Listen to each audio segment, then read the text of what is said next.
우리가 좀 이런 와중에도 한번 일본에 대해서는 좀 잘 볼 필요가 있습니다. 왜 그러냐 하면 우리가 이제 과거에도 계속해서 일본에게 많이 참 당한 적도 많이 있습니다만은 우리 지금 국민들 여론조사를 해보면은 우리 안보에 가장 위협적인 국가가 어디입니까? 그러면 일본이 가장 많습니다. 그 북한이 2등입니다. 여기 지금 제가 여론조사를 그래서 한번 쭉 해서 봐봤어요. 아시아투데이 여론조사가 있고 시사저널 여론조사가 있는데 국민 중 10명 중에서 7명은 일본이 북한보다 더 위협적이다. 이렇게 대답을 하고 있습니다. 이건 무슨 얘기냐 하면 결국은 이런 구도 자체를 잘 봐야 된다고 하는 겁니다. 그래서 이런 문제들까지 감안해서 과연 일본이 저는 이제 항상 좀 걱정하는 게 그런 건데요. 계속 우리 독도 영유권 주장합니다. 일본의 현재 군사대국화 움직임이 계속 일어나고 있죠. 아베 정부가 계속해서 지금 추진해 오고 있습니다. 평화헌법 개정에서 침략이 가능한 국가로 지금 만들어내려고 하고 있죠. 그러면서 나오는 얘기가 우리 한국하고는 지금 독도 분쟁, 중국하고는 조우도 분쟁, 러시아하고는 북방 사개선 분쟁 이게 다 걸려 있습니다. 이런 문제들이 지금 같이 걸려 있기 때문에 우리가 실질적으로 어느 한 국가하고 영원한 동맹이 있고 어디 한 국가하고 어디 적군이 있어서 이게 편싸움하는 체계는 결코 맞지 않습니다. 지금은 적어도 우리가 반도 국가로서의 중심을 가지고 우리가 국익을 철저하게 우선시하면서 거기에서 굳건히 해야 될 것, 한미동맹의 필요성, 한미동맹 관계, 그다음에 중국과의 어떤 그 협력, 러시아와의 협력, 그다음에 일본과도 협력을 할 수 있으면 하되 때로는 필요에 따라서 일본의 지금 그 과거 지향적인 모습에 대한 견계 이런 것들이 필요한 거죠. 그것은 우리가 어떻게 중심을 가지고 외교적인 대응을 해 나가느냐에 따라 달려 있는 겁니다. 그래서 자꾸 무슨 뭐 한중일 북중러 편싸움 하듯이 하지 마라. 이런 얘기를 하는 게 지금은 글로벌 협력 시대입니다. 기본적으로. 모든 외교와 안보, 경제가 서로 주변 국가와 협력을 잘하는 게 가장 좋다는 건 누구나 다 알고요. 최대한으로 그것을 지향해 나가는 것은 우리 외교의 목표여야 된다고 생각을 합니다. 그러나 한 가지 항상 걱정하는 것은 우리가 북한의 도발에 대해서도 항상 걱정을 하듯이 역시 일본도 지금 우리 과거에 해왔던 부분에 대해서 끊임없이 독도 영유권 문제나 과거사 합법화 식민지 침략을 정당화시키려고 하는 문제에 대해서도 우리는 끊임없이 같이 경계를 하지 않으면 안 된다 이런 얘기입니다. 외교안보 이슈는 저는 여론에 의존하면 위험하다고 생각합니다. 이번에 청와대에서 실수를 한 것도 지소미아 종료결정 8월 22일 날 여론조사를 했다고 스스로 밝혔는데 그런 식으로 외교안보 정책을 운영하면 안 돼요. 왜냐? 우리 국민들은 저를 포함해서 일본에 대해서 마음에 들어 하지 않습니다. 왜? 역사적인 문제로 인해서. 그렇지만 일본의 군사적 위협이라는 것은요, 북한의 군사적 위협에 비하면은 사실은 비교 자체가 불가능한 거거든요. 그런 것을 갖다가 감정적 이유로 여론을 활용해서 외교 정책을 하면 외교 정책 자체가 왜곡됩니다. 따라서 그런 것을 잘 통제해 줄 수 있는 여러 가지 전문가 집단이 뒷받침을 해줘야 된다고 생각합니다. 그러니까 그 여론에 따라서 외교안보 정책에 좌우되는 것은 상당히 우리가 경계해야 될 부분이 있습니다만 동시에 제기되는 여론의 목소리도 당연히 경청을 해야겠죠. 근데 이 지소미아 문제 관련해서 사실 그 우리가 근본적으로 특히 이제 여기 또 우리 정치인분들 계시고 또 전문가분도 계시니까 우리가 이제 미국과 이 정도의 얘기를 해야 된다는 겁니다. 무슨 말씀이냐면 뭐 한미일 대 북중러 이런 걸 떠나서 가만히 보십시오. 한번 그 우리 백 의원님 잘 아시겠습니다만 예전부터 제기했던 문제가 한미일이 좀 MD를 강화하는 방향으로 가면 북한은 이걸 무력화시키기 위해서 다양한 형태의 핵과 미사일 개발에 나서게 될 것이고 특히 이런 추세를 가게 될 경우엔 중국과 러시아가 손을 잡을 가능성이 높아진다. 이런 얘기들 과거부터 많이 했었습니다. 그죠? 많이 했었는데 지금 이것이 현실로 나타나고 있는 부분이 있는데요. 미국의 입장에서 뭐 패권이 좀 흔들리고 있다고 얘기합니다만 아무튼 미국의 패권 전략에서 가장 중요한 핵심은 유라시아의 거대한 두 나라인 중국과 러시아가 전략적인 제호를 맺는 겁니다. 그죠?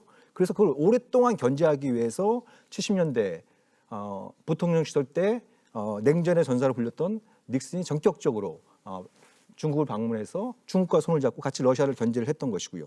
그런 어떤 부분들이 한미일 삼각동맹 이게 지소미아도 이제 그 일환으로 이제 추진이 된 건데 한미일 삼각동맹이 지금 중로 간의 전력적 제휴를 강화시키고 있고 일각에선 이러다가 동맹까지 가는 것이 아니냐 이런 어떤 전망까지 나오고 있는데 이것은 한국뿐만 아니라 일본, 미국의 이익에도 전혀 도움이 되지 않는다는 겁니다. 그런 어떤 관점에서 우리가 좀 뭐 그것이 미국이든 일본이든 그런 전략적인 관점을 가지고 이제 토론을 해야 되는 시기이지 이런 어떤 지역적 문제를 가지고 이걸 침소봉대해가지고 자꾸 정부나 이런 쪽을 좀 곤혹스럽게 만드는 것을 좀 피해야 된다. 네. 한 가지 더 덧붙이고 싶은 말씀은 지소미아나 MD가 없으면 마치 우리가 무방비 상태에 있는 것처럼 막 그 얘기들이 많이 되는 경우들이 있는데요. 뭐 한미 연합 전력을 우리가 굳이 얘기하지 않더라도 한국만 하더라도 압도적인 대북 억제 능력을 갖고 있습니다. 네, 이런 상황에서 저희가 그 점에 대해서까지 본격적으로 토론할 만큼 시간이 많은 것 같진 않고요. 여론에 네. 대한 말씀 네. 나왔으니까 제가 오늘 깜짝 놀랄 정도는 아니고 비호감 국가로 치면 일본이 많이 들어오겠죠. 역사적 안목에서 보면은 여러 가지 조사를 안 해도 그렇게 알 수 있는데 여론 조사를 통해서 보니까 북한보다 일본을 더 위협적으로 본다는 얘기에서 또 그 얘기를 들어 생각나는 게 지소미아 중단 결정이 일어날 무렵에 그 민주정책연구원이죠. 민주당의 정책연구원에서 반일 플레임이 오히려 총선에 도움이 된다 이런 게 있는데 이 뭐 여론 또 민주정책연구원이 뿌린 그 보고서 이런 내용들 보면은 이런 정책 결정하는 데 있어서 여론을 좀 생각했던 것 같고 여론이 국내 정치에 좀 지소미아 결정을 좀 활용하려 했던 거 아닌가 이런 의심을 가질 수밖에 없어요. 그래서 신범철 박사가 했지만 이런 중요한 사안을 뭐 여론 존중해야 되죠. 그러나 여론도 존중해야 되지만 이 여론을 존중한다는 것이 국내 정치에 적극 활용하려는 이런 모습으로 보일 수 있다고 생각을 하고요. 또 이번에 지소미아를 우리가 중단했던 걸 철회하는 과정에서 그 원칙이 다 나와 있어요. 그 굳이 조건을 안 붙여도 그 내용이 굉장히 어렵게 써 있어요. 국민들이 들으면은 안보실 1차장이 나와서 발표한 데 들으면은 지난 8월 22일에 통보한 그 문건이 효력이 정지된다. 고 이야기를 하면서 언제든지 효력을 다시 발전시킬 수 있는 조치를 취할 수 있다. 언제든지. 그건 이미 그 이야기 안 해도 조건 안 붙여도 언제든지 통보하면 또 3달간 3개월 이후에 그 또 중단돼요. 그래서 효력을 붙이고 이보다는 제가 생각할 때는 지소미아 그 3개월 동안에 그 양국이 갖고 있는 여러 가지 지금 현안들 있지 않습니까?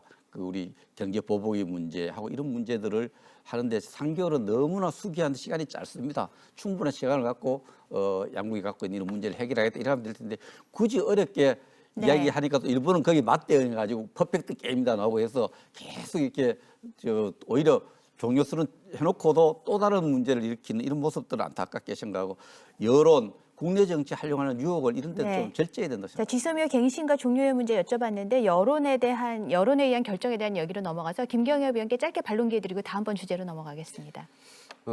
우선 여론 문제는 지금 우리 국민들이 생각하는 가장 위협적으로 생각하는 국가가 어디인가라는 질문이었는데 저도 사실 결과를 나오는 거 보고 그래서 이게 지금 일본의 경제 도발 이후에 우리 국민들이 지금 일본에 대해서 어떤 생각을 하고 있는지를 지금 나타내 주는구나라는 건데요.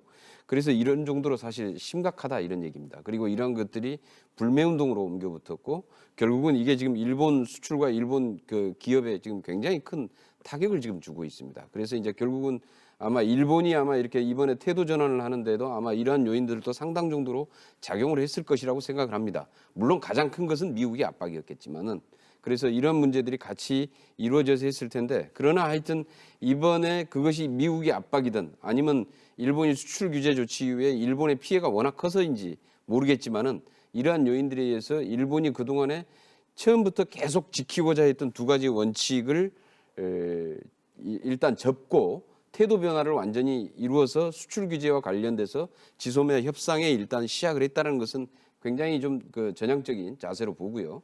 실질적으로 이제 이게 일정 정도 풀어낼 수 있는 아마 계기는 마련이 된 것 같은데 이게 이제 실질적으로 협상이 좀 진행이 돼 봐야 되겠죠. 그래서 뭐 누구든지 간에 뭐 잘 됐으면 좋겠다. 뭐 가까이 있는 나라하고 저는 뭐 친할수록 좋다고 생각합니다만은 그러나 그 우리한테 대해서 부당한 처우를 하거나 부당한 대우를 하고 부당한 요구를 하는 부분에 대해서는 언제든지 우리도 또 단호하게 또 주권을 가진 국가로서의 주권을 행사할 수 있어야 된다고 생각을 합니다. 네, 지소미아 문제가 한미 관계에 미치는 악영향 뭐 이런 것을 없게 만들려면 결국 일본과의 협상이 잘 진행돼야 될 텐데 그 실무 협상이 시작됐다는 소식이 들리고 또 계속해서 뭐 한일 정상회담 가능성도 나오고 있기 때문에 좀 지켜봐야 될 것 같습니다.